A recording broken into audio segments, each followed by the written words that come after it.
I call the special meeting of the Ames City Council for Tuesday, April 15th to order. Welcome, everybody. And we have Hello. 2 items on the agenda. We'll start off with Parks and Rec. Keith, turn it over to you. Yeah. Good evening, Mayor and City Council. Good evening. Come before you tonight to talk about the Ada Hayden Heritage Park Trail Replacement Project. Kind of laid out just some general information about the project. We're going from a 10-foot wide asphalt path to a 12-foot wide concrete path. And the reason I'm not going to go through all the information, but we are having issues, safety issues, number of things with the width of the path, with the fact with the asphalt. We've already done a couple of overlays on the path, and concrete is much more durable. We're looking at probably 30 plus years with it, similar cost to asphalt. So we're really looking to go 12-foot wide concrete path. What we will be doing also, we'll be coming in, a contractor will come in and they'll mill the existing path, and those millings will be put back down on the trail and then leveled out, compacted, and then the concrete will go over that. So the current trail will be used as a sub base. It's being done in a lot of reclamation projects. So with this, we do have, 2 options that, for the replacement, which we've kind of laid out for you. And one of I should mention too, is we're looking at with the bidding this project, there'll be a base bid, which will be the path around both lakes and across the bridge, and include the section from the trail to Harrison parking lot. That will be considered the base bid. All of the connectors to the south side, to Edgewater, Fletcher, Stonebrook, those will all be bid as an add alternate with it. Those are going to address the issues that we have, and then maybe potentially some drainage issues and things of that as well. So the 2 options that are before you, which is what we're looking for, is some direction. Is option 1 is to close the entire trail, during construction. WHKS is our consultant, and they have been in contact with, contractors and shared the preliminary plans, which are about 95% done. We're looking to bring those back to council on May 13th for approval, so we can put it out to bid. But with this, the contractor will be able to come in and they'll be able to start milling. And once they're milling, they get that done, they'll have another crew that will be able to come in and spread those millings, compact them, and then they can start the concrete work, and they can kind of have multiple things going on at the same time. So once they get started, everybody's there. They'll work to get it finished. So with this. One of the contractors, did have conversation with WHKS and said that if we bid this project right now, we would bid $1.1 million for the project, and we could be done in 5 to 6 weeks if we can go in there and get the thing done. Now, one of the things that we have talked with WHKS on is that during the pre-bid meeting with potential bidders and with the successful bidder, once that is selected and a contract is awarded, we will continue to have discussions about getting one of the loops open even prior to the entire project being completed. Can't give that guarantee that will happen, but that's something that we will strongly have conversations with the contractor, the successful bidder. So with this option, 1.1 million, and then 5 to 6 weeks. The second option is to close the trail in phases, and this would leave a portion of the trail. And I would say whether either option that we choose, the upland trail is always available, and we do have a number of trails in other parks: Moore Memorial Park, East River Valley, Munn Woods, Innis Grove. There are a lot of other places that people could walk. So with this one, they do it in phases. And with this, what would happen is the milling subcontractor would come in, mill a section, and they would leave. And then the contractor would compact and then pave. And then they'd have to bring the miller back and do another section and so on. And what happens with this is every time you mobilize, have to remobilize, it costs more money. And then also sometimes what happens is the subcontractors, they may start work on another job, and then you might not be able to get them back as soon as that you would like. So again, with the one contractor, they did say 20 to 30% higher if it bidded in phases for the cost, 50% higher in the amount of time. So you're looking at probably 1.4 million and maybe as much as 9 weeks to have the project go. So those are the two options, with it.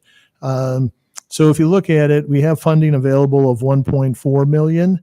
We've already committed about $90,000 to WHKS, so it really leaves about 1.31 million. So with this, under option one, if bids come in with what WHKS is getting feedback on,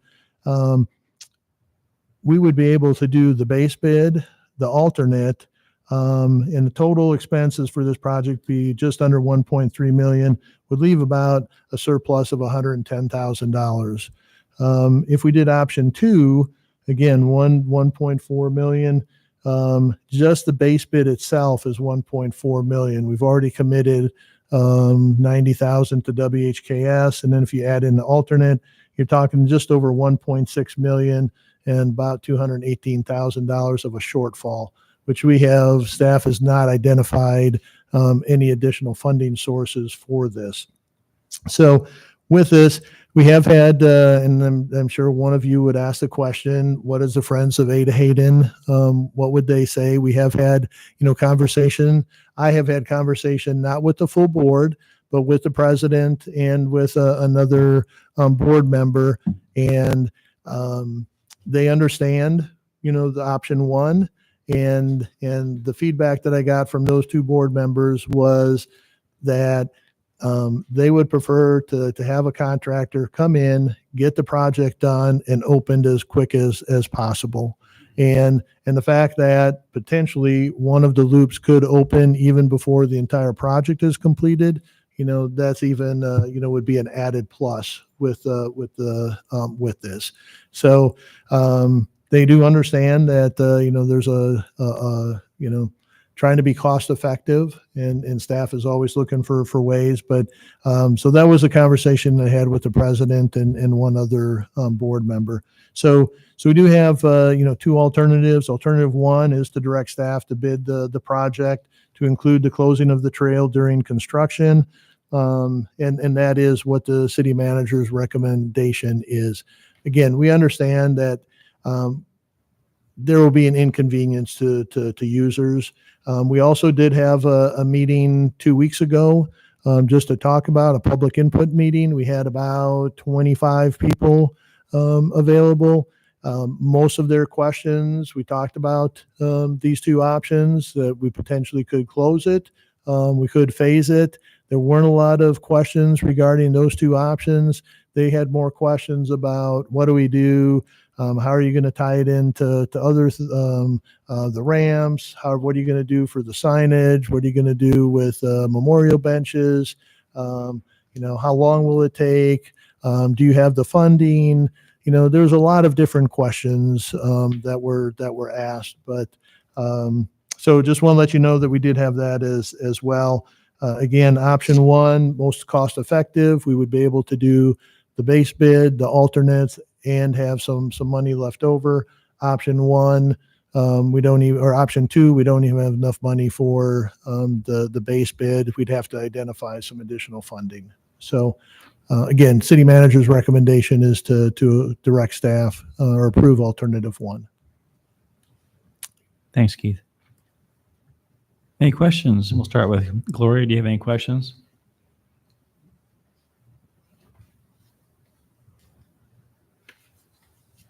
Sorry, I had trouble there. No questions, Mayor. Thanks. Thank you. Anybody else?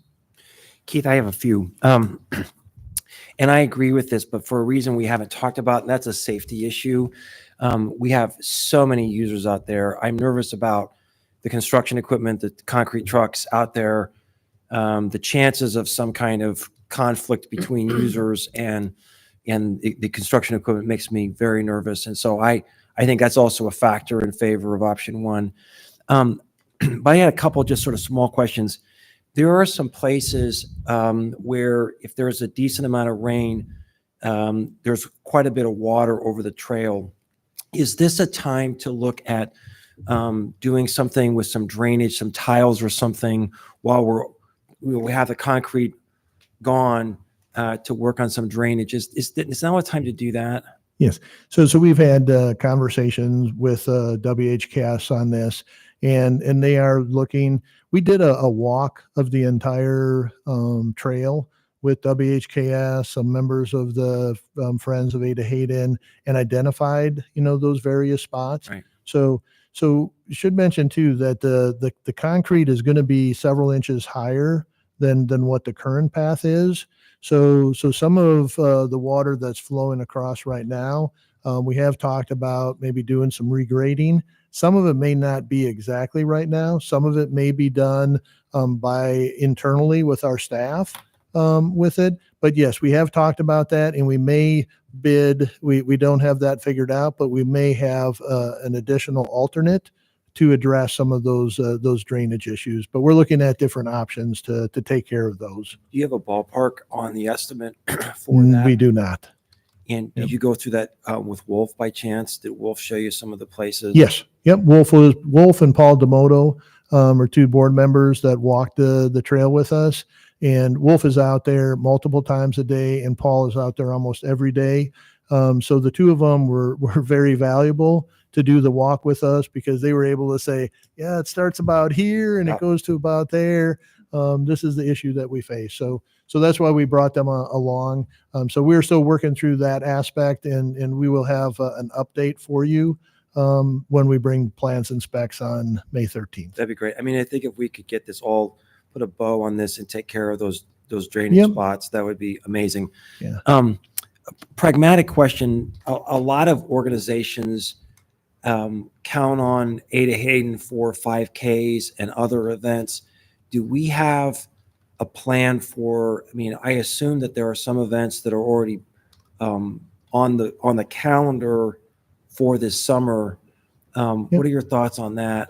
Yeah, this should right now we're looking at this the project would be completed in the fall, probably maybe September, October, November, maybe even a little bit later with it, because when WHKS has been talking with contractors, they said, they have their work for the spring. They have quite a bit of work for the summer. Right now they're bidding on work for the fall. So this would be a fall project. And I know somebody had asked about, well, what are you going to do with the triathlon? Right. Won't interfere with that. Most of the 5Ks and stuff happen in the Right. summertime. So we're really thinking that we'll be able to avoid all of that. But I can bring a follow up on the 13th. We generally don't have many in the fall. Right. They're all in the summer. prior to that. Yep. Okay. And I apologize. Maybe you said something about them being in the fall. I wasn't tracking with that. Okay. And can you just give us like 30 seconds? Like, this is an interesting paving project, just in terms of where we're going to be deploying this pavement. And so will they be able to bring the concrete trucks way out on the trail, or will there be some kind of other delivery system of the concrete? It depends on what section of the trail that they're working on. So I think the answer to that question will be it may be either or. There might be some areas where they're going to be able to pull the concrete trucks in, and maybe along the path. But there are other places where they're going to have to buggy Right. material. So I think it really depends. One of the things that we have been talking about with WHKS is that when we're doing that east area along 69, Right. potentially we'll be checking with, or they'll be checking with the DOT to see if we could pull them in kind of almost at the bridge area, and, pull off of 69 and be able to do, go north and south from that area. We can round further south along Calhoun or Dawes Drive. We may be able to do something there. We really want to keep the trucks out of the parking lot because that's just going to be, it's not going to help us. Because they'll probably damage the parking lot. So we will find ways to get it in and kind of go through back by the big shed that we have on the north end. And then we might be able to get some of the sections of that northwest area done. But pretty much along the south and kind of from the Harrison connection all the way back to the bridge, that area is almost going to have to be a lot of buggying. Because of the location and the width. We just don't have the width to get big trucks in there. Right. Yeah, it's just an interesting, we don't normally pour Yeah. concrete in a setting like that. Thanks for answering that. Yeah. Good. Other questions? Your report talked about roots that have caused damage to the asphalt. Can you just comment on what's being done to try and stop that from damaging the concrete? Yeah. So really with it, I'll just say that the Friends of Ada Hayden, they developed a management plan for the park in 2014. And part of that management plan, they thought that the beavers would be taking care of the willows. And that hasn't happened. There are some beavers, but there are way more willows. So what happens is those willows and I had somebody recently say, please stop planting willows out there. We're not planting them. Right. And how they don't drop seeds. They all kind of go through the root system, and that's how they propagate and keep spreading. So those roots wind up getting underneath the the asphalt, and they come up. And in some cases, what you'll see kind of like round areas, and that's where those roots are starting to come up. And sometimes almost call them like a boil, where they kind of pop up, and then that stuff gets scraped off maybe in the wintertime when we're plowing and things. So what we are doing is we went out in this winter. If you've been out to Ada Hayden recently, we did a lot of mowing with the forestry mower to get those willows down. What we have found to be successful is to cut and then treat with a chemical which was water compatible, but it's called rodeo. And we did some work with volunteers last August. And what we did is we cut and sprayed, and those areas, the willows weren't coming back. So what we're finding is as a long-term solution. Now we're going to have to continue to mow because we aren't going to be able to cut and spray all the time. But our goal is to keep kind of getting areas to cut and spray, and really try to get those willows under control that way. It didn't happen overnight. It's not going to be corrected overnight. It will take some time, but right now that seems to be the most effective method for controlling the willows. Will they be stump grinding the roots where they have come up then to try and make sure that they're not going to? That really hasn't proven to be overly effective. Okay. So really what we have found is the fire hasn't really impacted it. The mowing, they just, because sometimes if you cut them or you mow them, then what happens is you get 5 or 6 sprouts off of that one. So the most effective way is what I described with the cut and spray. Yeah, I meant under the pathway is what I was talking about, not out. Oh, yeah. So when they come in mill, one of the things that will be happening is they'll actually be milling not only the path, but probably going about maybe 4 inches down underneath the path. And they'll be going, it's 10 foot wide right now, but we'll be going probably 16 foot wide to lay down that 12-foot path. And then we'll come in and backfill everything. So a lot of those roots will be chewed up in that process. And you mentioned that you might turn over one loop. And to Tim's point about safety, I guess the question is, could it be more prescriptive, saying that we do want one loop done first and then turned over, or instead of giving them the option in terms of, I was just curious if that was really, Yeah. and the Parks Rec Commission wanted and staff wanted that turned over quickly or not. Yeah, we'll be having the conversation with the potential bidders and with the successful bidder. 'Cause I think our first goal is to get it done as in a cost-effective manner as quick as we can, and obviously safety is number one. And if the successful bidder in our conversations, they say, you know what, this is how we'll do this. We can bring that miller in. We can go from start to finish. We only have to mobilize them once. We can get this, and we can get one of these loops open before. Maybe we can get it open in 3 weeks, and then finish the other one in the last 3 weeks. We'll do that. But if they're going to say, this is going to be very unsafe, then I don't know that that will push it. But that is something that we feel, and WHKS feels strongly that could be accomplished. You've been copied on some of these. That is, some people have written about concerned about safety. Of people either riding bikes or walking and the different types of.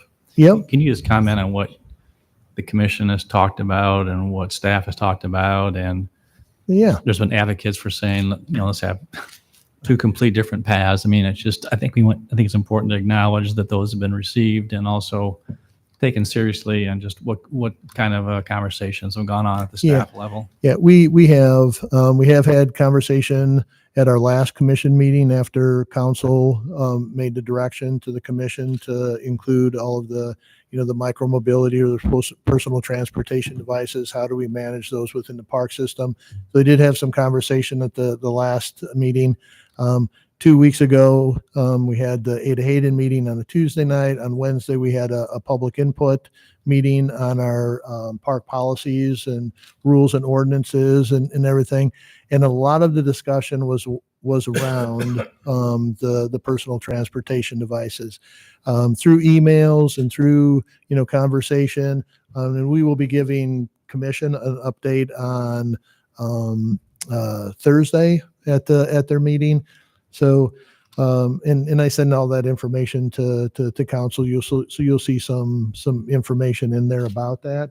But with it, we've had anywhere from banned bicycles completely, or mobility devices, not ADA mobility devices, but all personal transportation devices, to no, let's figure this out. How can we put things in place such as a speed limit and so on? One of the things that we have heard pretty predominantly is that there are a number of people that are using electric bicycles and so on because they can't necessarily use a regular bicycle anymore. And they might be able to pedal for a little bit, but they need that assistance with it. So people that we talked to and were at the meeting, we're in favor of some type of a speed limit, to do it. Now we have been talking about, separating the path, maybe with a line. One of the things, we just had a conversation with WHKS yesterday, and they mentioned that with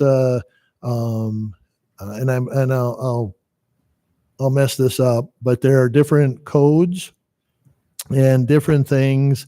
ASHTO is one, MUTEC or something like that is another one. But what they say is, if you're going to have a bike lane and it's going to be delineated, if it's going to be two-way, it has to be at least 8 feet wide.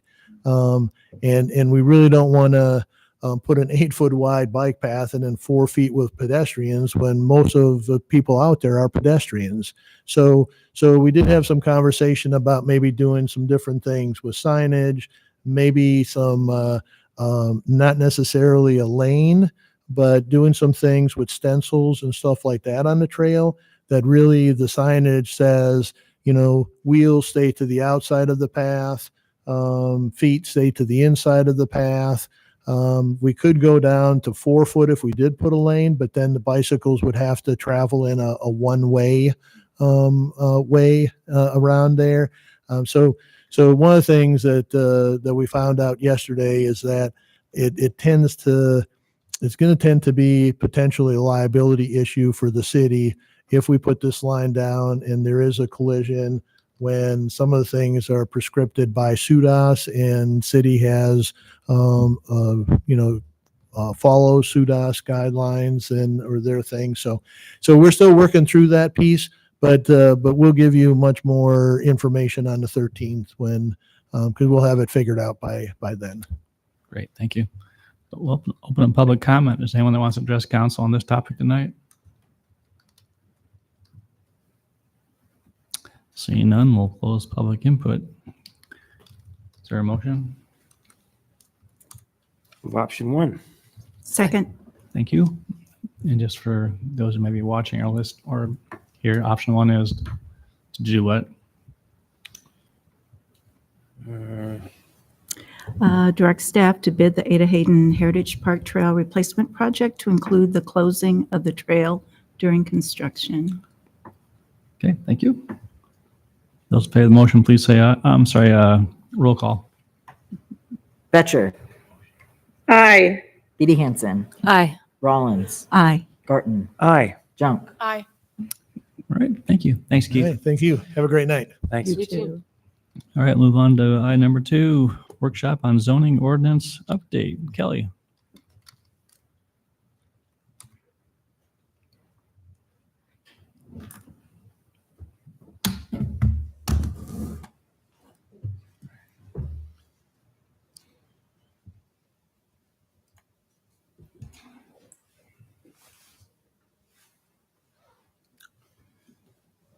All right. Good evening, City Council. Good evening. It's been almost a year since we talked about the Planning and Housing Department's work plan. And at that time, it was decided that in the winter of 25, which we're coming out of, that we would look at a comprehensive update of our zoning ordinance. So our staff report gives you some outline of the reasons why you chose that a year ago. And there's 3 issues that we're hoping to get some direction from the council on. And from there, then city staff can propose a more complete actual scope of work and timeline that you can then adopt and approve. And then we could move forward with the project. So short presentation, kind of recap the issues that are in the staff report. And then fundamentally, we're here tonight to answer questions about what the council is interested in, concerns they might have, priorities they might have, and then kind of talk through how this process is really going to work. So again, in the report, a lot of text amendments have happened over time, and there's a need for more specifically because of Ames Plan 2040. So we had 2 topics back in November of 23 and then May of 24 where we kind of reviewed this all with council. The staff report goes into a little more detail about that. And it was just kind of seen as the zoning ordinance is kind of aged. It's been 25 years since it was initially adopted. It's been amended literally hundreds of times in 25 years. And it starts to kind of show that it isn't as comprehensive and as complete and integrated as maybe it once was. And it's a good time to start to work on doing that. So for tonight, what we're looking at are, and as identified in the staff report, is there's 3 sections that we're trying to get some definition behind. One is the topics and standards, which is really that kind of what's the breadth of the update really going to include. The second part is the approach to public outreach. How does the council want to engage with the public, mostly in a committee or non-committee format, and then kind of when are the major touch points that council would like to see. And then the final one, which seems not important, but I would say is very important, is what's the end product supposed to be? Because we're going to work to a document that's going to have some kind of format to it that dictates its usability and its readability for others. And that also scales to the amount of effort that goes into this. And as you know in the report, it also may or may not require extensive consulting assistance depending on the type of document that we pick. And ultimately tonight, you're not making a final approval of a scope. You're again giving us direction so we can bring it back to you and give you a more formal proposal.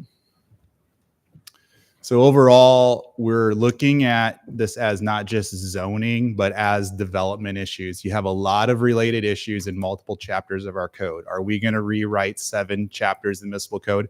Probably not. But all of these issues on this screen and probably a couple other smaller ones are going to influence how the zoning ordinance is put together. Specifically, the subdivision code needs to be included one way or another. Zoning and subdivision are the two main chapters we administer, and the subdivision code has some needs coming out of Plan 2040 that need to be addressed. And then some of these other things relate to development. Some of these have been long-standing work plan referrals that we just have not gotten to, such as the sign code. So there's a lot of things that kind of are at interplay here. So the first set of topics that staff is suggesting should be addressed are really from Plan 2040. So back in May of last year, we had a list of implementation measures that had yet to be prioritized. So this is kind of the three categories that those things fall into. This is kind of a nutshell of the staff report. So there's some zoning districts that don't exist. We have an urban corridor designation that has no implementing zoning district. There's some other commercial zones that need to be written to reflect our goals for the area. A lot of revisions to existing zoning, especially some of the overlays, need to happen to realize the vision of Plan 2040. There's a lot of details that go into site plan review that probably need to be updated. Some of those are related to parking. Some of those are related to infill design standards, landscaping, sustainability measures coming out of the climate action plan. All of these things are broadly of interest to the community, but the specificity has not been defined yet. And that's what the zoning ordinance is the level of specificity that gets applied on a daily basis, not just at a goal or a vision level. And there's some other issues about park dedication requirements and community character that come from Plan 2040 that eventually need to be addressed as well. So this is that list that we itemized for you from last May. It's in the staff report. It's a little more linear because it's referencing work plan referrals instead of just kind of topics. But then we moved into a shorter list in the staff report. It's kind of more your nuts and bolts issues that you are going to see in the development review process. So on a weekly basis, you have multiple departments reviewing projects, whether it's a subdivision, a site plan, preliminary reviews. And that's where we're going through the process on a weekly basis of what gets applied to many projects that you don't actually see. Most things do not come to the council. Almost probably 70% of what we do is at administrative levels. So this list is, again, trying to look at, if we're doing an update, we're naturally going to touch on landscaping requirements. It's one of the bigger expectations in the code. Parking is constantly a discussion. You've made a lot of parking changes in the last couple of years. I'm sure there's still more to look at. There's how do sites get split, shared, industrial areas, things that you wouldn't normally think you need to look at. They're starting to come up as things that you might want to consider. Maybe you want to keep the same policy, maybe you do not. So just because it's on this list doesn't mean we're actually going to change it. It means it's worth a discussion to weigh the benefits or the outcomes of changing that. And then overall, the language in the code it's long, it's lengthy, it's dense. It's not the most readable thing you're ever going to find. So I think as we approach this, the idea is to make a more user-friendly document. And I think that's a big goal that we have here. So after we get through the presentation, we come back to this topic. This isn't the end list of everything that would get touched upon, but as you can see in that last bullet, if you know there's a topic or issue that has not yet been identified, it's worth just adding it to the list right now so it's known to staff. There will be more come out of the whole process as we go along. People will come up with issues that haven't yet been identified, and it'll all get addressed in a comprehensive update eventually. So the second issue is the public outreach. So this slide's just kind of saying this is going to be a pretty iterative process. What I believe is going to happen, we're proposing that staff is fundamentally the author of the draft document. We'll talk about the consultant component in a little bit, but ultimately staff or a consultant is preparing draft text or graphics, things that are going to be the actual details of the plan. So it's going to be fairly iterative because we're going to have to take our best stab at what we are going to propose to change, keep, or maybe there's options on how to adjust it. We're going to prepare that, and somewhere there has to be refinement of that draft. The public input process for that's what we're going to get into on the next slide. How do you want to go about that? And then finally, there's going to be an actual hearing process to adopt this. This is not in your materials, but when you think about adopting the zoning ordinance, we're very focused on the text tonight. ultimately there's going to have to be map amendments that go along with that as well. So even though many zoning districts aren't going to be altered a lot and they probably stay as is, some of these will be wholly new map designations, and you're going to have to amend the zoning map to implement those zoning areas once you've defined what they are. So we're heavily focused on standards and text.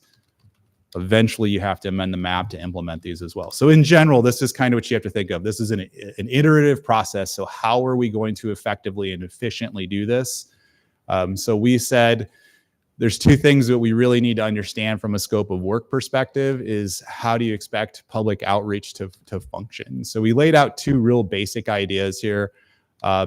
Nothing earth-shattering, just kind of giving you a place to start with in the discussion. So one approach is to keep it very generic and very broad as public outreach. So in this version, you're relying on staff to host public meetings, have meetings about specific topics, maybe specific stakeholder groups that might be more interested in one topic than another. You're probably trying to do this on a I put kind of three stages there: initial input, on the draft options, and the final draft. This kind of makes it open and available to the public at any point to kind of give their 2 cents in the whole process. The downside is it's very time intensive. And the real question isn't just, are you holding a meeting?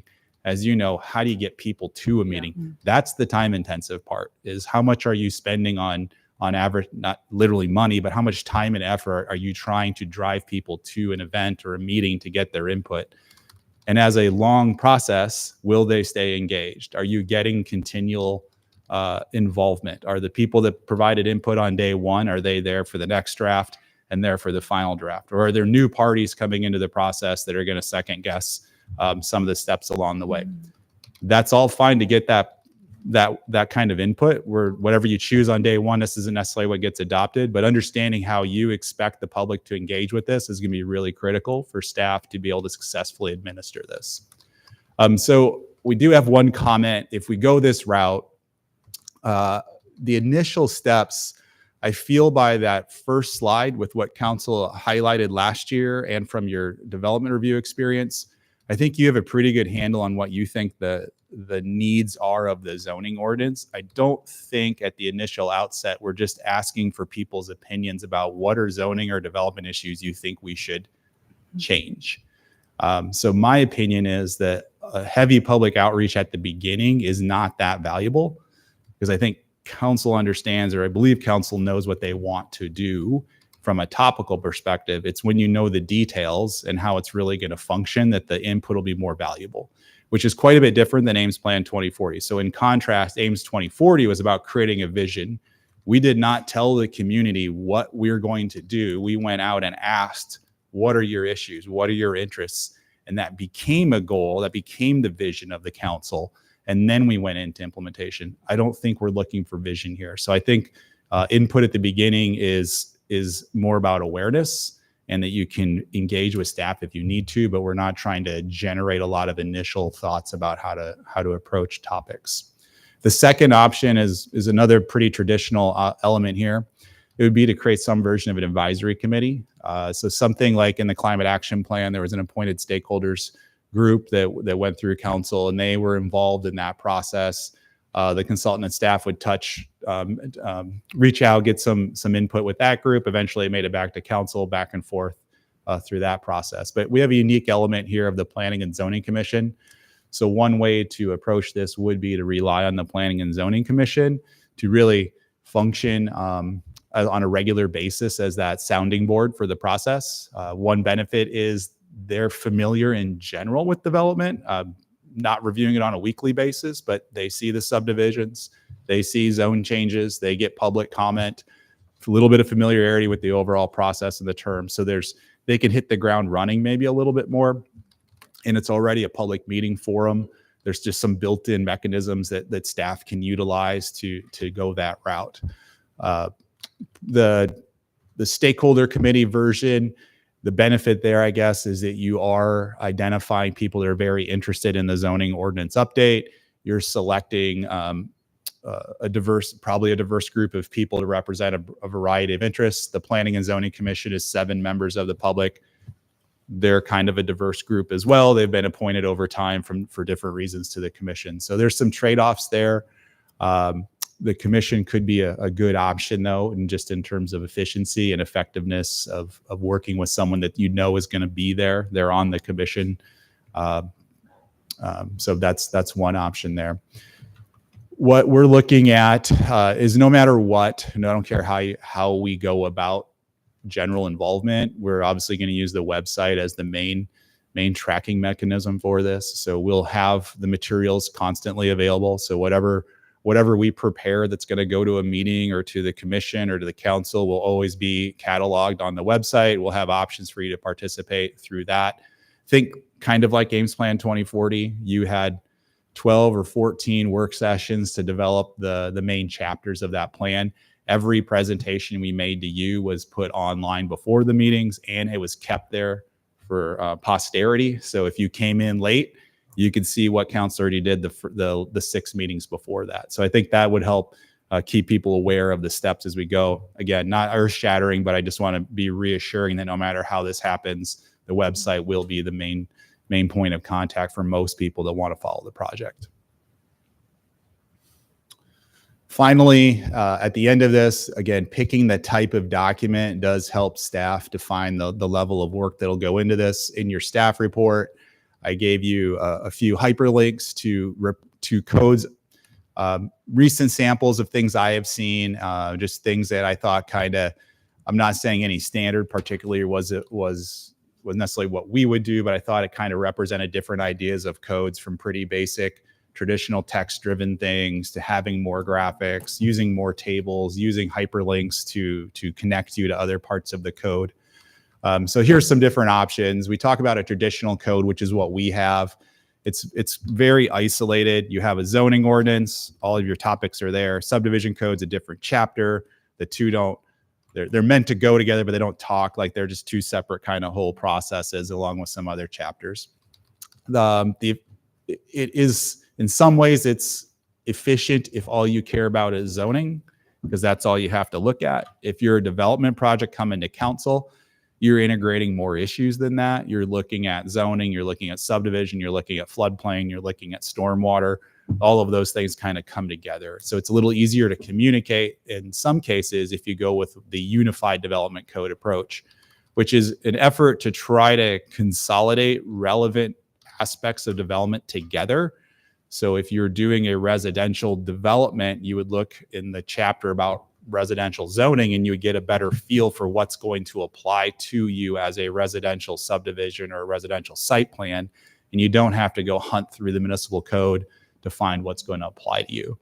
The downside on a unified development code can be they get lengthy because you're taking multiple chapters and trying to squish them into one. There's going to be some trade-off there. And since we don't have that now, I think it's something that'll be a little bit of a learning process as we start to look at the code. What are the details that need to be there? And does it really fit nicely and work well for readability?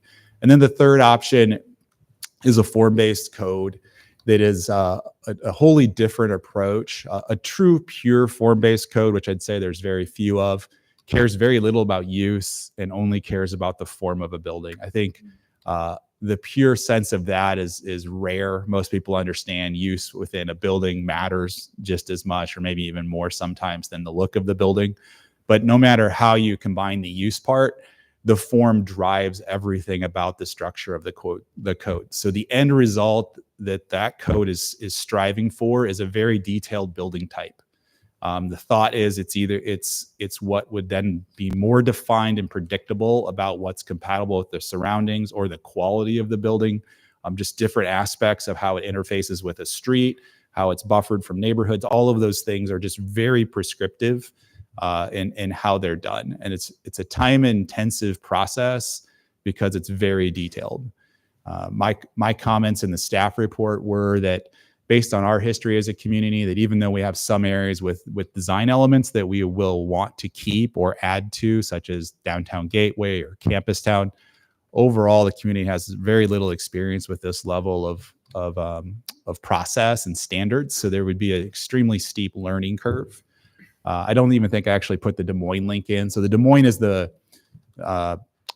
It's the closest thing to a form-based code that you would be familiar with in Iowa. Probably they about 4 years ago rewrote their whole code and added a substantial amount of design requirements based on building types within different parts of the city. So it's pretty much a form-based code and how it directs design. It's very time consuming.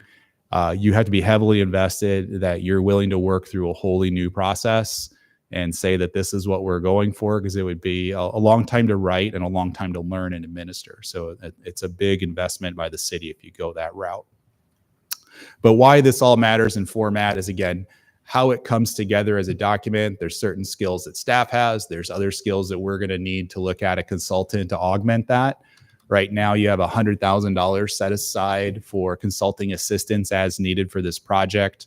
The initial thought was that staff would be able to work through, at a minimum, outlining the chapter, hopefully writing the majority of the chapter, getting that text down on paper. And then as we look at pulling it all together, maybe the graphics elements and the style elements need a consultant to help put that together, someone that's worked on putting codes together and has that expertise of how to clearly communicate the intent there.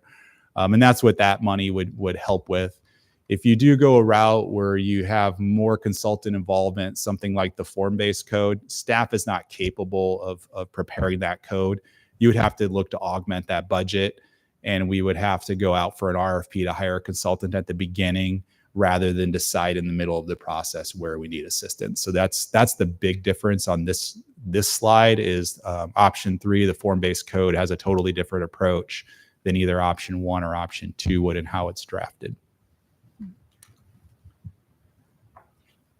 So that's the summary of the staff report. Again, tonight there was 3 things that if there's input on, then staff could move forward with putting a scope of work together. So here's the list that's in the options of the staff report, just for I guess I got the year wrong, from May to 2024, but okay. So again, we first probably should talk about, do we have a common understanding of the scope? Second, what are the interests in the public outreach? And then third, what's the format that would help drive this? So that's the end of this overview, and turn it over to the council to discuss their interests.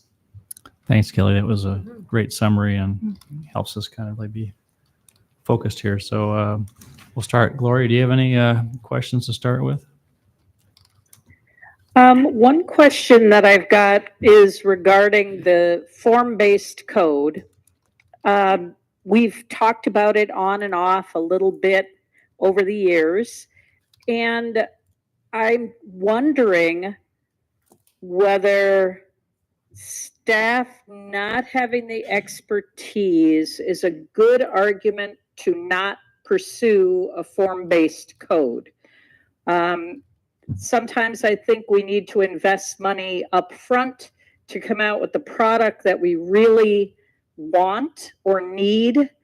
And this might be one of those times. It's not so much a question, I guess, as, well, maybe it is. Kelly, do you think that the difference in cost to have the consultant in at the front end working on a form-based code and probably ending up at a much higher cost would yield a product that would be more resilient for us in the future? I think any of the 3 versions can be useful to Ames. The caution I put with the form-based code is the council will have to stand behind it from the criticism of it being a wholly new idea.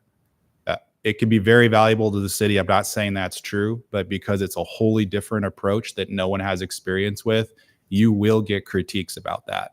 You will have staff having to learn a lot. It will be a learning curve, no matter whether a consultant writes it or not, because it's a new process for everybody. And I'm not against the consultant being involved early. It is a budget issue if you involve them early rather than at the end. My other question maybe just shows my lack of clear definition between the two options for public outreach. And I'm going to preface this with the story of my last involvement in the changing of the zoning code back in 2000. So 25 years ago, I was not paying very much attention to what went on at city council meetings. I was not watching them. And most of my knowledge of what was being proposed came from walking into Hy-Vee and seeing a very large map which indicated areas that were under discussion. And had I not seen that map, I might be living today somewhere else, because my street was one of the streets that was up for consideration to be made high density residential. And there were homeowners on this street who didn't want to see that. We fought it. We ended up staying low density residential. The reason I say this is because I don't know at what point those maps went up in the grocery stores, but this was, pre-website expansive outreach. There was a city website, but it wasn't being used for input. And yet I think those maps probably reached a much larger segment of the community. But maybe that traditional means of outreach is something that comes after you have the Planning and Zoning Commission or some other configured body focus in on the details. I don't know. I'm trying to understand at what point something like showing people a map and saying this is an area that is under consideration would fit into either of those processes. Is that a front end sort of thing, or is it something that would come after input from a committee? It definitely wouldn't be at the front end, because you've already defined the areas of change with Plan 2040. So you've highlighted like where an urban corridor is planned for. So to me, saying I'm not sure where the input is at the beginning if there's nothing to react to. I think, again, you were reacting to a proposed change. Here it's a little bit different. For the most part, we're talking about implementation. So I think it's at the middle to end process where there's some more definition for people to understand what's really proposed. Because if I just told you we we're going to work on the urban corridor area, I couldn't even tell you right now if that means commercial or housing. It's a broad swath of Lincoln Way. And I don't know what I could even tell you other than we're going to look at it. And I think your main question, though, is with one or two, at some point near the final process, there's still a public engagement opportunity there that has to occur somewhere before council approval. And I don't know exactly right now. I don't have a feel for how much in the middle towards the end it really is. It's going to kind of probably depend on what we're doing, but that's where that map amendment process, don't lose track of that, right? So we're going to write some standards, but when you apply it to the map is where a lot of people are more interested in how it works rather than how it's written. Anything else, Laura? So the other thing I would observe then is that, to me, it seems to make sense that you use some commissions that have already been configured to work on this, because there is a broad representation, we hope, on our Planning and Zoning Commission. And I think it's important for us to get something that is reflective of the makeup of the community at the front end discussing the issues. Thank you. Other questions? Comments? Robin, what are you thinking? Yeah, Any thoughts? yeah, good question. I don't know. I'd be curious to hear what the rest of council Okay. thinks. I don't have any questions. Nita? So one in terms of the topics and standards. So is it your sense that we've captured everything that you feel over the last few years that have come up as issues? Or that not just what will address Plan 2040, but also those little outliers that we keep coming back to? So for a lot of this slide, these are things that Plan 2040 we need to review and update to match the vision.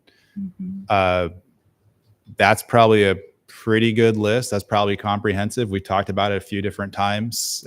It came out of the work plan referral list. So again, it had been worked through. So I'm pretty confident this list is the 90% of Plan 2040 list for sure. Okay. Then you go to this slide and you start to just pick on little bullets of issues. These are just the most obvious things to me. And again, if it's not on the list, doesn't mean it's not going to get talked about, Okay. especially if you're rewriting the whole chapter. But I'm not trying. I don't think we're rewriting single family home setbacks. Like we're not changing the front yard setback of someone's house. That's not on this list. That's not something people are talking about. You addressed maybe some non-conforming issues, some other things that have been done, and that I feel like of the things that you don't see here, the one I'm confident that we won't touch is basically the residential zoning districts. Okay. There's not a real reason to reinvent the wheel there. From what I've seen, you've already added ADUs to the residential districts. You've added duplexes to the residential districts. You've kind of massaged accessory buildings and non-conforming, those things that are kind of were the pinch points in those older neighborhoods. I feel like you've kind of addressed them. I don't see them as a driver for this project. Okay. So if someone else did, like if that's the wrong thing, that's what I'm hoping I hear tonight. Like, well, Kelly, you didn't know this. But I know lots of homeowners that really wish we didn't have a rear setback or something like that. Because I'm not anticipating that because I haven't heard that kind of input. Right. These are more the nuts and bolts you see on development projects. They're not single family home issues for the most part. Okay. And one thing that's big difference from 2000 is every zoning district in the city was rewritten. The residential districts were fundamentally changed to what you have today from what they were before. So it was a big deal because you were not just talking about new development, which was a huge thing also, but the existing neighborhoods were redefined in terms of zoning, and it was a big deal. There was a lot of attention to that. I can show you the letters of how many people were concerned about changing from the R districts to UCRM or RM or whatever else our new nomenclature is. And I also hope to keep as much nomenclature that we already have. I don't want to call high density something different just because it's trendy in planning than to not call something residential high density. I just changing the names just to be, if it doesn't really change the meaning of it, I don't really want to do that either. So if you're an RL zone, I think at the end of this day, you're still, unless you're in the Plan 2040 to be something else, I don't see RL becoming R1. And having to explain to everybody, don't worry, R1's the same as RL. Sorry. I don't want to do that. I really don't want to do that. Well, and then similarly, to get your input, thinking about these different formats, is there one that in talking with homeowners, with developers, with those commercial businesses, do you have a sense of which one of those would be the most effective and easy for folks to navigate, short of the search button? Well, there's a couple of different levels to that one. I think there's a huge difference between the homeowner and the development community. So what engineers, architects, developers are looking for to help define what their investments are going to be is a lot different than the homeowner trying to understand if they can build a shed in their backyard or how do they do an addition to their house. The issues are generally, ideally, they're simpler for the homeowner because there's fewer of them. I think our code's a little complicated now. It's really clear if you're building a house what your setbacks are, but when you get into non-conforming situations, you get into accessory buildings, it's kind of involved. Because a lot of details had to be added for whatever issues came up over time. Now, the development side, I know a clarity would be better. When we adopted the landscape code in 2017, it was a substantial change. We were working through a lot of ideas. It's probably longer than it needs to be. There's a lot of like, just a minute, I got to go look and read like 3 pages to make sure I've captured everything. I think that kind of stuff's going to get consolidated and simplified no matter which format you pick. What I would say why you would pick 1 over 2, if you're kind of thinking, well, those are mostly text-based, they're not as form-based. I think 1 has way more merit if you think the scope of work should be narrower and you're trying to do it faster, because then you're living with an existing structure of your code where you're keeping things split up and you're not trying to like combine everything and reinvent the wheel in that sense of trying to put it together. So the unified development code option 2, you're trying to merge a lot of stuff. You're going to rewrite everything. Even if you're keeping the standards the same for RL, you have to reformat and rewrite it. Option 1, if you're not going to merge things, maybe you just leave RL all alone and you don't even touch that except for adjust the table to look like every other table in the code. So I think one is if you have a narrower scope, it makes more sense than 2. If you want to try to an approach that integrates more things, hopefully achieves the goal of being more useful to many, then 2 could be that. I'm going to put a little asterisk there. It says until we start to write that, I can't guarantee that's true, but that's probably the approach I would prefer to go down to see if we can hit more of those issues with a unified code than the split code, the traditional. And then the navigation is a big thing. I don't know how many of you went to those links. There's about 3 different ways that ordinances get put online. There's a code publishing service that some cities subscribe to. So the ordinances are essentially all HTML based. They're all searchable and you can find everything. Some people put static PDFs online. And then there's another version that tries to have like hyperlinked PDFs. So there's kind of 3 different versions. We just have a dead static split PDF. We have the worst version. You can't even search the whole zoning ordinance because it's split into 18 articles. You have to go into 18 of them to even make sure you search for everything. So the searchability is a function of kind of how you deliver the service. Because old ordinances were designed about being printed, and then we put them online, and that's not the same thing. So I'm not even getting into the idea of how it's displayed online yet, because I want to. I feel we'll figure that out as we go. I don't need your direction on that one, but the searchability is going to be a lot on how it's put online. Okay. Thank you. That's it for me. Tim. Anita sort of started me off. I appreciate those questions. So if I was to articulate to someone what we're doing, is the objective more to update the form of our zoning or the function of our zoning? And what I'm hearing you saying is that, for example, with residential zoning is not changing. So we're going to improve the way we communicate the format of our zoning, but the people aren't going to be looking at a 12-plex across the street. So the reason why this is important is that cities like the Twin Cities are having very hard conversations about trying to increase density. And so zoning is an impediment to that density. So that would be an example where the function of zoning is changing.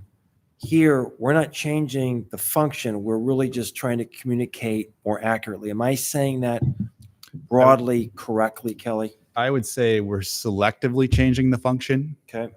Not wholesale changing the function. So on this list, right, the urban corridor is a designation that has no zoning district. So we are going to change the function probably in the urban corridor. So there are RL zone properties along Lincoln Way. The final outcome of that process might be you're okay with medium density on Lincoln Way. So that function's changing per your version of that, but it's selective. It's not we're changing RL like Minneapolis. We're going to allow 4-plexes across the city everywhere, or some example like that. So even if your zone does not have the function changed, the readability should be improved. So we want to reformat, make it more consistent, more easy to compare like to like across the residential districts, across the commercial districts especially. So there's a readability improvement, and then there's selective changes to function. So there will be some policy decisions for us baked Absolutely. into this. Yep. But in large part, we're just trying to communicate better. And who'd be opposed to that, right? So we want to communicate better with our residents and with developers. So that exchange was really helpful to me. I was a younger lawyer when we did this process a long time ago, and I don't remember what happens to projects that are sort of in flux, that are in process as we go through this. How are they affected?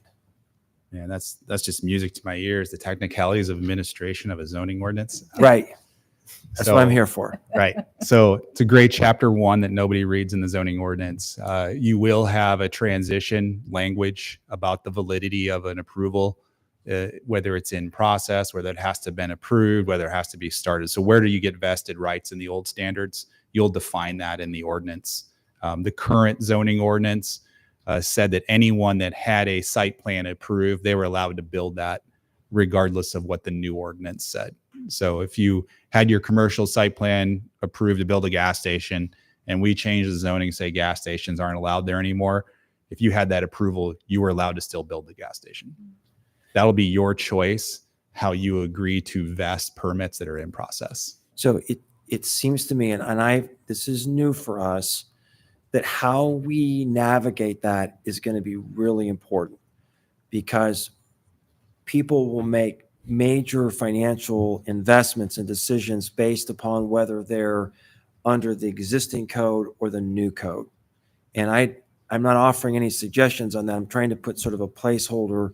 We have to figure out sort of best practices and how we roll this out. I don't think I'm going to be too worried about that, because as this starts to come together, I'll be able to tell you what's in process, right? We'll know if you just approved a plat a month ago for a subdivision with a certain lotting pattern, if that's going to work or not work with how you're doing the zoning. So I don't think we're going to spring this on anybody and be, aha, look at this. You can't do what you thought you're going to do. You'll have a lot of awareness about what's going on. And I love everything about that answer, because that's what we shouldn't do, right? Government shouldn't just pull a quick switch and bait, right? Mhm. Bait and switch rather. So I appreciate that. You mentioned in your presentation something about sustainability, and I want to take that up. So we went to great efforts to adopt a sustainability plan. And can you give us any sense in which what we're doing now would be informed by that sustainability plan? Are there any concrete examples? You're talking about the major moves from the climate action plan. Correct. We're going to have heavy restraint from the state. We've talked about this before. We don't have a lot of freedom to define sustainability elements into our building code, into our energy codes. So zoning is way lower in the pecking order of affecting sustainability. So for the most part, it comes around probably uses and how you support infill densities, how you support access to transit. Some of those land use issues are probably the bigger ones, rather than how do you design a building, how energy efficient you are. Those kinds of sustainability measures will be very unlikely to be addressed in the zoning ordinance. Okay. I'm almost done. You're doing great. We talk a lot here about best practices, and I appreciate the fact that you gave us some examples of cities. I mean, there are lots of cities, I'm sure, that are peer communities that we can learn from. And could you give us a sense of the way in which you would look at, and I'm going to specifically pick out the cities in the Des Moines metro corridor, because honestly, there are competition in some ways. And so I would like to understand the zoning approaches of Waukee, of Ankeny, of West Des Moines. In other words, I don't want to go through this in a silo as if we're the only city in the universe. So understanding how our approach meshes with the other communities is going to be important. Could you speak to the way in which those cities' approaches will help to at least be a background for for us? Probably haven't fully thought that through. My first thoughts are like, so you're essentially asking, how are you going to come up with recommendations? What eventually, right? Like if we're going to write a commercial zone, how, Kelly, are you going to formulate a recommendation, whether Correct. it's to the P&Z or to yourself? Correct. So the first basis will always be, what is our plan trying to accomplish for that zoning district? What's its purpose? So in our comp plan, we did define by land use elements that we think should be part of that. Some of those relate to zoning standards. So we'll first look at that. And then it's not unreasonable to say, if you're writing a regional commercial zone, how does your comparable cities also write regional commercial zoning, right? Because it's the same concept. It's totally fair to go look and see how other people are doing that. Does that fit what we're trying to do? Is it lax? Is it stringent? I don't know. We'll have to look at that. That'll probably inform some of those big issues, like maybe industrial and commercial in some ways. I think residential is quite a bit different. Our existing neighborhoods are not like existing neighborhoods in most of those other towns. And again, we're not probably revisiting most of our neighborhoods, so that's probably good. So I think it's going to be a mix of looking at some of the more generic things like commercial and industrial that you might think of as competition level things from like an economic development perspective. That's probably fair game to look at that. Residential and the special areas, it's going to be way more custom to what people in Ames are looking to have done, what we have a tradition with versus how did Waukee apply zoning to their 1960 neighborhood. Like that's probably not something we have to worry about. Yeah, and that was a really good answer. And you're right to redirect my attention. It is, at least for me, in the commercial and industrial areas that we want to be competitive. So we only have so many levers, right? We have location, we have certain attributes that we bring. And obviously we want to have a zoning structure in which potential developers can understand and make good decisions. And I think this is my last question. So I'm still a little fuzzy on this subject. We've got a zoning ordinance, but then within that, we have a process for getting projects through. So as we approach this journey, are we looking exclusively at the zoning ordinance, or are we also going to look at the process at the same time? And maybe these two should be segregated and they're just different, or maybe they should be looked at the same. And I don't have an answer or opinion on this. I'd like to get your take on that. Can you clarify what you mean by what process you're talking Yeah. about? So somebody wants to do a project. What's the process? I want to build a gas station on Lincoln Way. What's the process I go through? That's different than the zoning ordinance itself. Mm-hmm. And so I don't know if this is the right time to put a set of eyes on that, or maybe they're just different. Could you speak to that? Yeah, I think my first thought is that part of that November 23 report, council was looking not only at like text amendments, but what were all the approval processes in the zoning ordinance. And we kind of reviewed too which ones were basically mandatory by state law and which ones were the ones that we had customized as the city. We didn't end up really changing anything there because for the most part, we're very heavy towards the minimum state law requirements and not very heavy towards local customized processes. So I did not think significant alteration to the approval processes, whether they're subdivisions, whether they're site plans, whether they're special use permits, was going to be a major issue. I'm sure it could be tweaked, but it did not make my list of major things to address. And I'm not offering an opinion on this, maybe just as a placeholder, as you're starting to think through this, if you think that there's merit to saying, look, while we're here, if we're in the Black Hills, let's go to the Badlands while we're here, right? We're in the neighborhood. It just seems like the kind of subjects that we're thinking through would lend itself for that.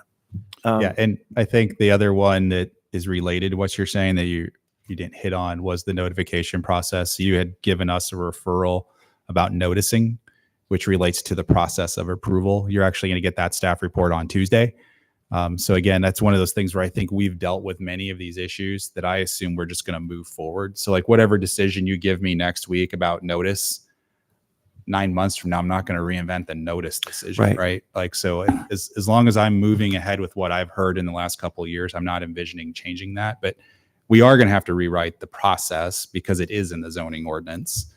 So it will get touched a little bit. Yeah, that's what I'm saying. It seems like we should at least think about that. And this is my final, and I really appreciate your work tonight on this, Kelly. Really super helpful.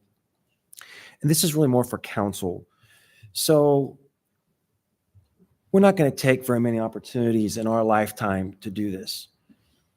So maybe there are some things that are more policy oriented that we should be thinking about to swing for the fence a little bit.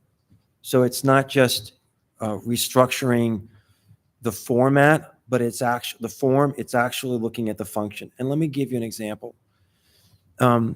East Lincoln Way has been on my heart for decades. And so that would be an example of an area that I think is absolutely prime for redevelopment. And now we're going to do something different with resource recovery plant now more than ever. So that would be something I would just like to throw out to council just for consideration, that maybe now is the time to swing for the fence on some of these. I don't have anything specific other than that. That was just sort of the best example that came to mind. But there may be other things where we would want to weigh in. Well, hypothetically, we could get rid of any parking requirement, like some community. I'm just kidding. But I hear what you're saying. I mean, I think we could make bolder choices, and we do have to think through that. I'm not super willing to, I like to make small incremental changes usually. So even with an overhaul of this, I probably would have to be talked into doing something very drastic. Oh, and I think you should be talked into doing something drastic. Being drastic it should come with a high bar of persuasion. We did something really significant with the 2040 plan. We went through years of work on this. And so, council, this is an opportunity for us as we're doing the zoning. I see this as a companion project to the 2040 plan. So we did something very bold. I hope you're proud of the 2040 plan. I love what we did with that. But it seems like while we're doing the 2040 plan, doing something significant on the zoning ordinance, I don't want to just tweak the curtains on this.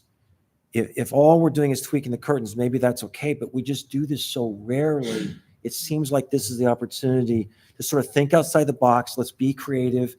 And maybe there are some parts of town that if we reconfigure the zoning, it would create opportunity zones that would not otherwise happen. Those are my comments for consideration. If I can get 2 cents, I think you Yeah, guys please. you're at a little bit of a disadvantage because I didn't review the comp plan with you.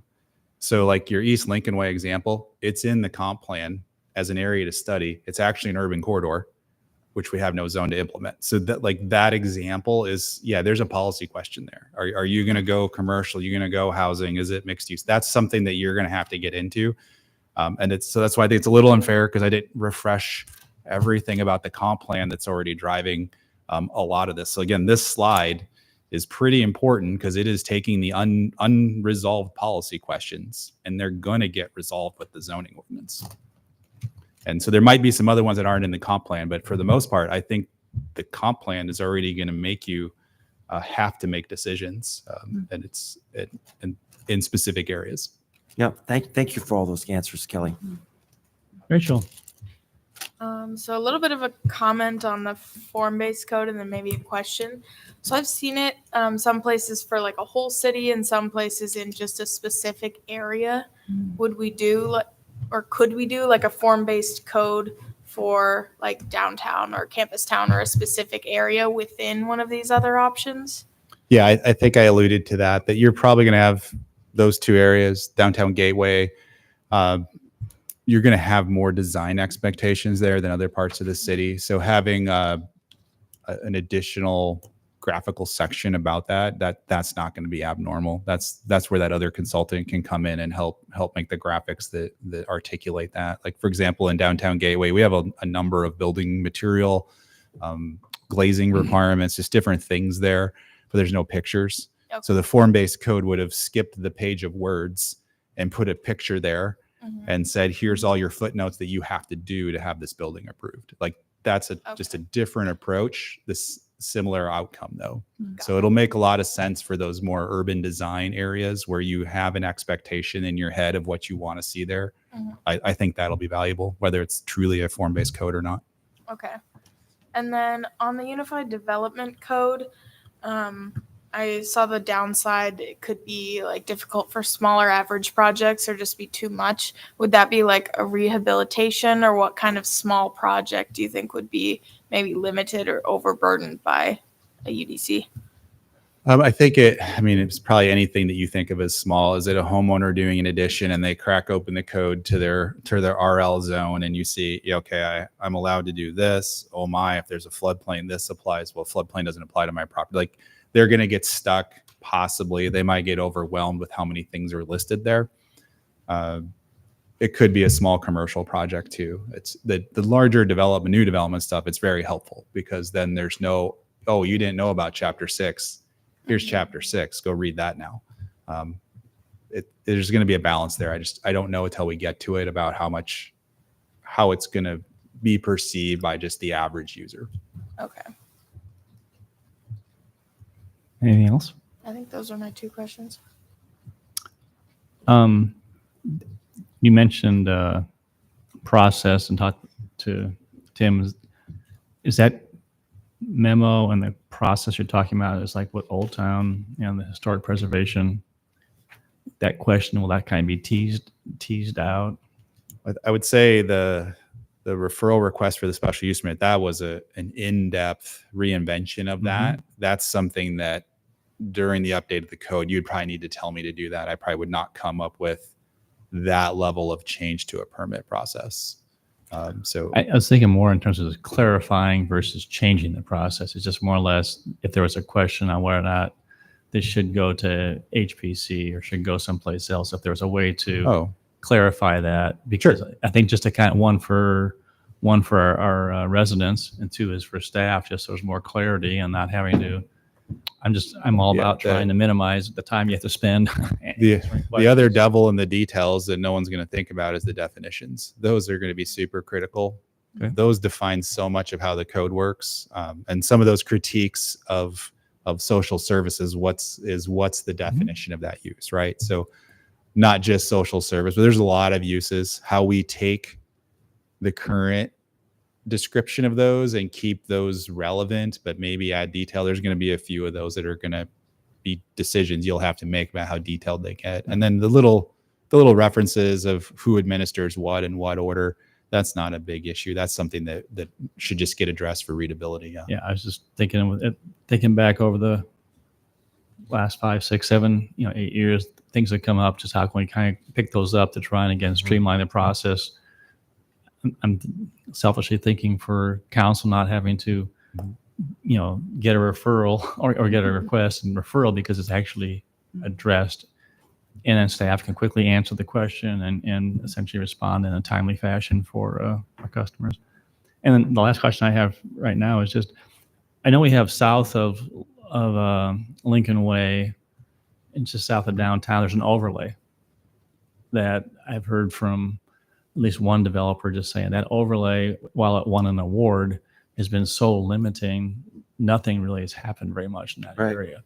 So I'm just curious, is looking at the overlays and saying, okay, are they doing what we want them to do?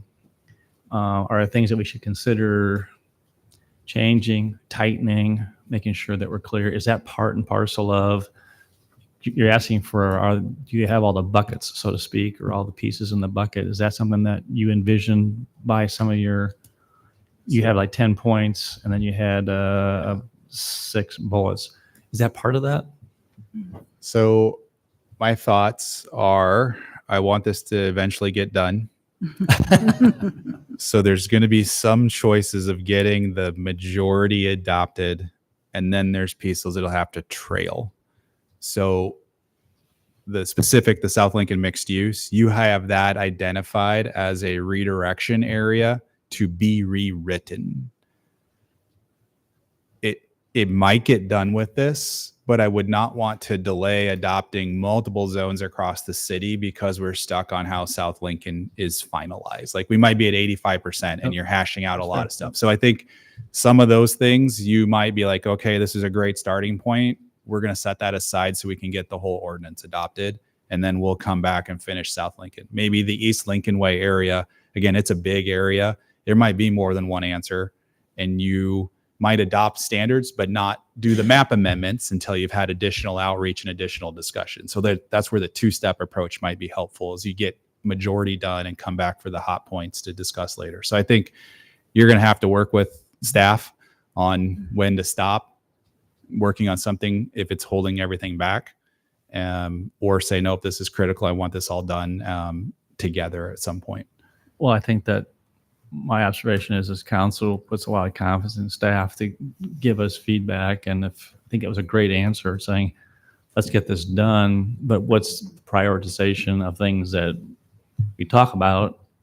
And you say, okay, that could be the first priority or second priority, third priority. Let's get this done. Otherwise, we're going to wait 6 more months or a year to get this done. I think it's a good back and forth. I'm just trying to think at a high level in terms of what you're asking tonight from council. What are some things that maybe you are not on the list? That was a question, not saying it has to be done before it's adopted, but I do think it'd be beneficial for our community. And again, I'm thinking about, the overlay in Old Town that we just went through in terms of not removing it, but just evaluating it, make sure that it's doing what we want it to do, and should it be freshened up a bit, and maybe it's fine just the way it is, and we got things resolved too. So, all right, we'll open up public comment. Does anyone want to address council on this topic tonight before we ask for some direction from council? And this will not be the only time we have public input. But all right, we'll close public comment. Let's take them one at a time. Kelly, walk us through what your specific request is. We'll just go, let's just go ABC. How's that sound? That'll work. So A was the general list of topics and standards. Did you feel that we were missing anything obvious or very important, knowing that other things will get added as we go? If there is, I'd love to know now because it will help shape the scope. Gloria, do you have anything that you see that could? No, I don't. Thank you. Anyone else? There was plenty. Pardon me? I thought there was plenty. Agreed. I appreciate the fact that you just seem to capture and collate Mhm. what's been talked about previously and just helps us kind of focus on it. All right. How about B, outreach? Yeah, so for B, I think the two choices I presented you were to go a committee route or to think of it as a very broad community public outreach effort. So I think the first question is committee or not. And then the second part is a new committee or use the Planning and Zoning Commission as the committee. Gloria, any input on that? I think we should have a committee. So would you like a motion? Well, why don't you just talk about what you're thinking about in committee, and then we can get other people's feedback, and then we'll circle around for a motion. Well, I think I already explained that. I think a committee gives us representation, although this is thinking in terms of using a standing committee. I think it does give us representation from various segments of the community. I also think it's probably more efficient and it's easier to get the committee up to speed on the various issues than it is to have all of the residents of Ames understanding all of the issues with clarity. So when you're saying that you think we should have a committee, you're thinking about potentially planning and zoning. Is that correct? Yes, although if others did not support that aspect, I would still be in favor of a committee. Thank you. Other thoughts? I agree with Gloria. I would like to see an advisory committee. And I guess I'm sort of hoping for a bit of a hybrid. Um, I think we should leverage the Planning and Zoning Commission that we have. But it seems like for something like this, having an intentionally crafted advisory committee, to Gloria's point, that's going to draw on different cross sections of the community. But I certainly would also value P&Z input. We value the work that they do, and I think it would be disrespectful for that structure to just ignore them. But I think that in this case, having a separate committee would be the way to go. What would be the specific charge, expectation, duties for a committee, which would include planning and zoning or an advisory committee? Kelly, can you comment on what? Because I think that it'd be really important that specific directives, charges, limits would be given to that committee, so they know what they're signing up for, as well as, what we're asking them to do. So if you went the route of creating a committee, so we would come back and you would have to define like who you want the members to be, how many, what that application process is going to be. But fundamentally, you're asking for people to be signing up for, I'd say, at least 15 meetings with staff, once to every 30 to 60 days, probably. And then my thought is, for the most part, you're responsible, if you're on that committee, for looking at materials that staff has prepared. It might be references to other people's zoning ordinances. Here's how they addressed residential zoning. Our proposal is this. So you're going to have to be willing to look at other materials, think about how that applies. For the most part, staff is going to be preparing draft materials that they should opine about. They're not necessarily going to vote thumb ups or thumb down on every single thing. They're going to give some input. Staff might take some of it and say, that's a great idea. Others will be like, yeah, just something that's going to work. We'll take that and it'll be there in the record, but we may or may not agree that that's the best approach. And eventually you'll get a complete draft out of that process. Mm-hmm. So it's a lot different than Plan 2040, where you were involved in every page, every kind of policy that's being crafted. You're going to get a few touch points as council on big picture issues. Like when we do the corridor, do you think this should be commercial or residential as a priority? That's a council level decision. But then the nuts and bolts on the design side is what that committee is going to be looking at, and staff's going to be recommending details to you about. And then the P&Z would act in the same way. You just have different representation, I think. Other feedback?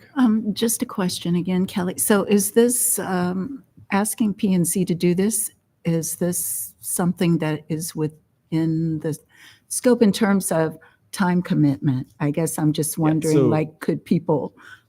So their expectation when they volunteer is that they're there twice a month. Okay. We don't usually have 2 meetings a month.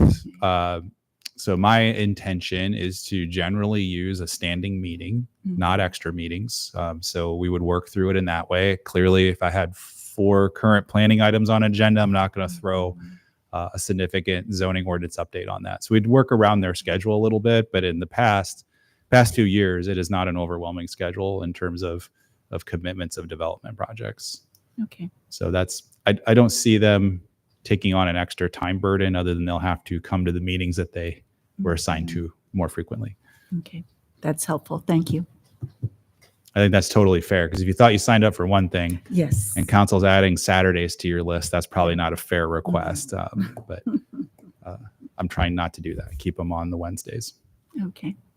That's a good question, because, P&Z is a commission that does spend a lot of time, and there's, asset does, there's quite a few that do, but I think the other hard part, I've been on a zoning committee as a member of the public.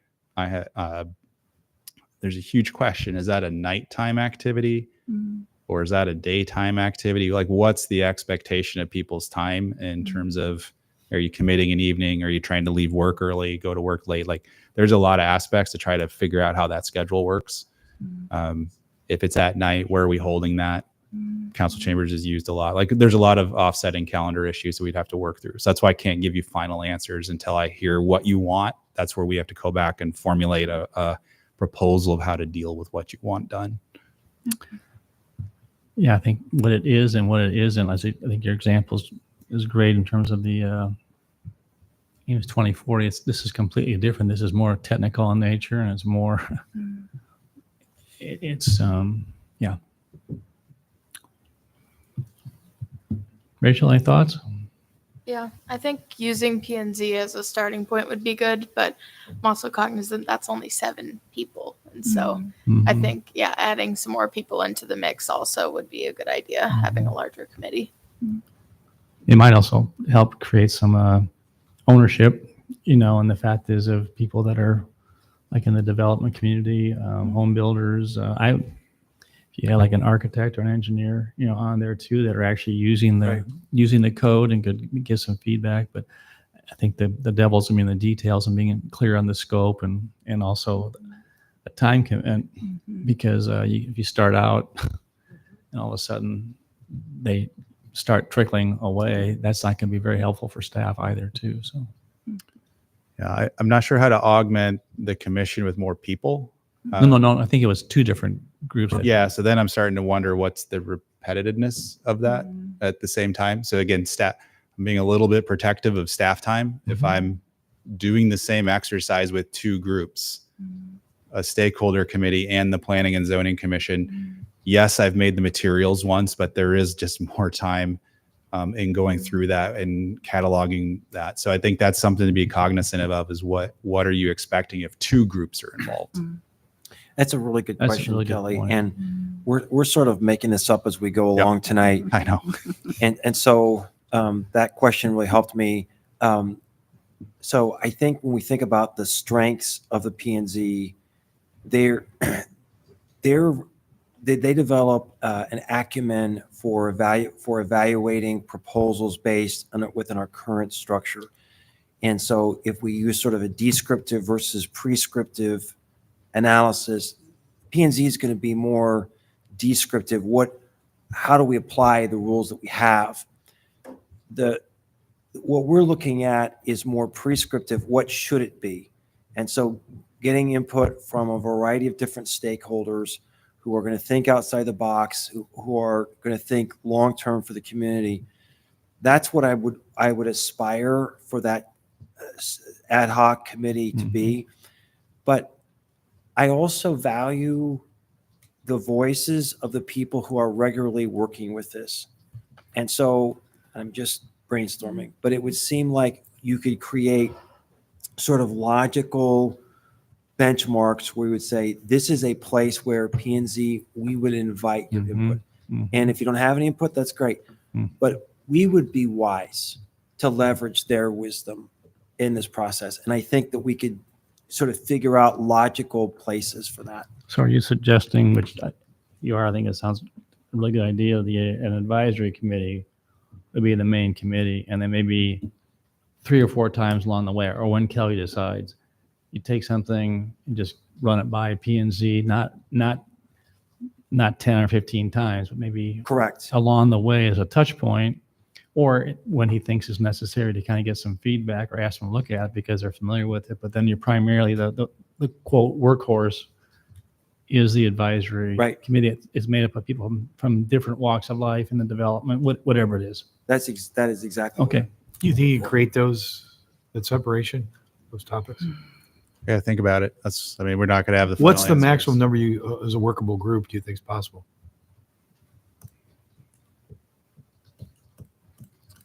What did we do on the climate action plan? Oh, it was pretty good size. No, I was just wondering, can you combine both of them? Can you have the committee? Well, what's planning and zoning committee? How many people? 7.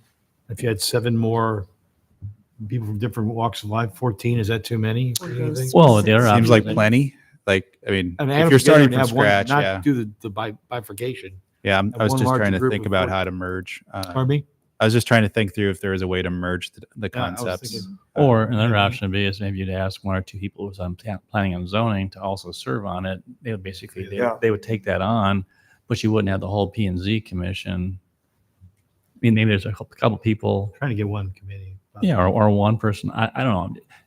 Again, like you said, we're designing on we're actually trying to design. Yeah, a you don't horse- have we're trying to- again, design a you don't horse right have now. to- We're gonna need a camel. So You don't have to design it all. You just have to tell me what your primary interest is. Because again, you're not approving the scope of work. I need to come back and say how I can do what okay, you're asking. all right. What do you want So us to if think you're- about it? You want a committee, I think, that's represented. Yeah. So I think that Gloria, did you want to make a motion based on what we talked about then? We can come back with the specifics, right? Absolutely.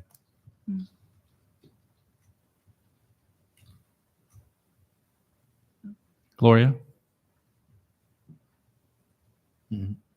Sorry, Bear, were you saying something to me? I couldn't hear you. Yes, I'm sorry. Yes, you had suggested you're gonna maybe make a motion. So based on the conversation we just had, do you want to make a motion? I think that since what I was proposing is somewhat different than what council has landed on, it might be better for somebody who is Okay, there very good. to articulate Sure. the combined motion. All right, will do. Thank you. I'll take a shot at. Mayor, I would move that we utilize a separate committee structure but to be supplemented with periodic feedback from the Planning and Zoning Commission. I'll second. All right, moved and seconded. Discussion? So is that more or less prescriptive than you were hoping for? I I mean, guess. that's what I needed to know, and I'll propose to you how to do that. If what that means and how you're gonna endorse a number of people, you're gonna endorse a process to select them, and then I'll have to see how that intermingles together with P&Z. So you're not making a final choice tonight. You're telling me to make a proposal to deal with that approach. Yes. Is that fair? Like I want a Yep. chance to digest that. I understand your goal, and I want to propose a way that I can do that. I got to think through resources, time, availability, all of that. Mhm. My sense was that we don't want to overburden staff Yes. with having double the number of meetings. I would love that. And, Yes. yeah. We would too. And I think the other thing is just trying to get a good cross section. Okay, everyone understand the motion? Yes. Those in favor of the motion, please say aye. Aye. Aye. Any opposed or abstaining? Motion carried. All right, and then we'll move on to format style, option 1, 2, or 3, or a mix of, be careful on that. I'm not saying go ahead and make a option 2.235, but I think Rachel, you had a question, I think, about, could some form base might fall into one or two categories for sake of discussion, not the whole code, but Yeah, I don't think I would go for that though. I'll make a motion that we go with option 2, okay. the Unified Development Code. Is there a second? Second. All right, discussion. So Kelly, I apologize, could go back and your thoughts from staff perspective on this. This is the one area that I'm still struggling with to try to figure out where I land. That's probably my preferred option. Okay. If we wanted to go traditional, have any issues with that, I think it's worth exploring if we can improve the usability of the code by trying to do the unified development code approach. Okay. And there'll naturally be graphics with that, tables, things that help make it more readable, but it's the idea that you're putting more of the rules into one place, so it's more comprehensive than making people look in multiple chapters for things. Yeah, I like everything about that. Okay. It's my preference until it's proven not to work. Then we can pull back and split it if we had to. And why don't you, just clarify, because you and I had a little bit of conversation before the meeting. I think it'd be good for council to understand what your approach is going to be on this and where the wheels might fall off, so to speak. Well, I think we talked about it quite a bit. The idea is we're trying to do this all comprehensively at one time, right? And we touched on a little bit that there could be parts that pull you one way that leave other stuff kind of like, oh, I thought we could get this done. The unified code is going to bring a lot of material together. Even if we're not changing standards, let's say we're not changing the stormwater standard, we're now referencing it differently. And people are going to be like, oh, look, there's a new stormwater standard. Well, there isn't really, but we're just explaining it differently here. So there's going to be a lot of options or elements that people are probably going to be like, oh, that's something new. And it may or may not be. And we're going to have to pull that together, try to keep it as concise as possible so it doesn't overwhelm the reader on all of the things that apply to you when they may not apply to you. That is also why we may be using a consultant at the end of the process, right? We might understand what rules we want, what standards we have, but the consultant might be much better at communicating that in a concise way. That's why we have that budget at the end of the process, is to try and pull it all together once we've gotten through the meat of it. And Kelly, back to my question on what other communities are doing. Do you have a sense what the metro communities are doing with respect to these options? I think it just depends on when you last updated your code. Unified development codes aren't necessarily new. Kind of depends on your community. If you're happy with your subdivision process, you probably don't go and apply it to your zoning ordinance. We need to update our subdivision code. That's why I brought it up. We have to deal with our infrastructure standards. Our complete street policy is subdivision related. So we need to update it.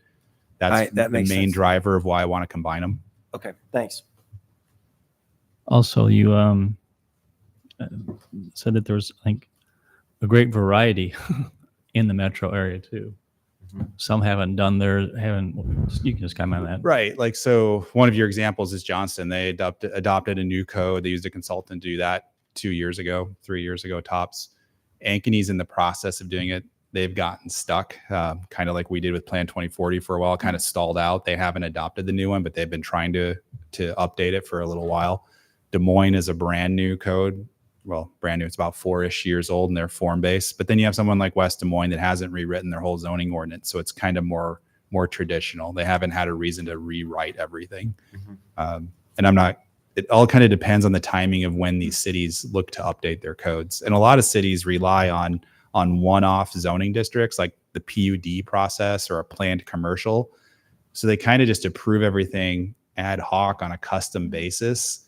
And that's how they deal with new development, and they don't really worry about the older standards as much. We try to approach it as using the same standards for everyone on a consistent basis and not do as many one-offs. It just kind of depends on the community how they want to approach it. So there's not going to be one style in the metro. Good. And could you also comment about time commitment for staff and potential impact of referrals? Yeah, so I think we've said this is probably 18 months optimistically as an efficient process. There's going to be things we can't anticipate that'll take us on a detour, I'm sure. So I think this is your work plan.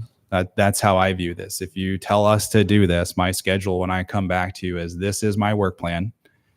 Please don't add intensive referrals to that list because it will then make us pause the ordinance. I can't do both. I assume our level of service for development will be maintained at all times. We will use our resources for long-range planning as much as possible for the zoning ordinance. And then we're going to have to be very responsible on the number of referrals. If there's a priority that comes up, it's not that we can't do it. We just know that it's going to pause something else. If we keep pausing, it will never get done. We'll lose momentum. And it's just going to be a challenge. So that's just have that in your mind as when we start this. What needs to be done now versus it can live for another year, 8 months, whatever that is, until the ordinance is going to be adopted. And especially if we have a committee formed, they don't want to have something dragging on and stuttered and stopped and then begin, and then you could lose people. So, and we have talked before when we get like a disposition of communications to council. Once this gets going, it'd probably be good for maybe you and I to look at them before the meeting and just if you say, hey, I think we can handle this with a quick memo versus it's going to take a lot of time, and then council's aware of what's reasonable and not reasonable. So I think that this is a high priority of council getting this done. And so we want to make sure that we run some cover and some protection so you can get it done. And actually it'll take less time to get it done overall versus like Keith was talking about, doing this pathway, 2 or 3 different, phases. It'll take a lot longer. So I would say, think about, like, I'm not going to I'd have to come back and make this scope of work. Whatever I tell you, you can pick that start date. If you feel like there's something that really has to be done in June and July, don't start yet. Tell me it starts August 1st. And that's kind of your clearance window to kind of clear the slate if you need to. If there isn't anything pressing and you're like, yes, get started as fast as possible, then tell me that when we come back for a scope of work. So last year you had a lot of like pressing needs. So you said, I want to do the update, but let's wait eight plus months to come have this meeting tonight, and then we'll set the schedule. So I think let's get an idea if we can clear the deck, get started. If there's something that needs to be done immediately, you should still refer that to us if it's an immediate need here at the beginning of the summer. Can you help council by just going back and just seeing what has been referred and maybe not responded, or maybe in? We just saw the work plan Last last week. So last week I gave you a memo of everything that is active, So we can go back and look at that. and then you Like have I asked. like I you have said, we'll asked just for- go back and look at your work plan that you gave us last week. Yeah, and then you have asked for a monthly update of the status of all those things. And Hopefully it gets to be shorter. Yes. is the property on Hayward part of that work? You allowed them to apply for that zoning change. So that's on that list, is that right? It Make sure. is. It's incumbent on the applicant to proceed, but you authorize them to Yeah, proceed. okay. I just want to make sure that's one that comes to mind as it was just recently. So, all right, very good. Anything else you need tonight? Oh, wait, we got to vote. Everyone understand the motion? Those in favor of the motion say aye. Aye. Aye. Any opposed? Motion carried. Now, anything else you need? I do not. You're good? Thank you very much. All right, thanks. Thank Good, you. good presentation. Thank you. All right, council comments. Gloria, anything tonight? Nothing tonight. Rylan? Repair Cafe this weekend, What time, location, 10 to 4 at the library. and what do you repair and what don't they repair? Oh, good question. I mean, all sorts of small appliances or home electronics, clothing. There's often a station for this year. This session, we're doing headlight, tail light repair. On bikes Um, or? No Cars? vehicles, Oh. but people should let us know ahead of time if they can, what kind of vehicle, so we can, you gotta get parts, right? Okay. But yeah, that's an addition this year as well. So, but you could Google Repair Cafe or look them up on social media and get more details about the event if people are curious. But again, yeah, 10 to 4 at the library. Thank you. Thank you. Anita? Nothing tonight. Tim? So I had talked about Stash the Trash being the weekend of April 26th and 27th. Very important day for Ames, in my opinion, weekend for Ames. But I have another item for the 26th. So the mayor has done yeoman's work in championing mental health concerns in the community, and there's an event. I co-chair the health committee for the NAACP, and we're having a program at Friendship Baptist Church on Saturday, April 26th from 10 to 11:30. Brianne Ward at Forward Consulting LLC will have a panel, and Julie Saxton will also be on that panel. So I'm very proud to have her involvement. But that's Friendship Baptist Church, 2400 Mortensen Parkway, Saturday, April 26th, 10 to 11:30. So there'll be great opportunity. People have loved ones that are having challenges with mental health issues. They don't know where to get started. This is a great place to go. That's all I have. Thank you. So on this Saturday, 7:30 a.m. if you're awake, Ames and Boone will be featured on an Are We There Yet episode on the Discovery Channel. So I'm excited.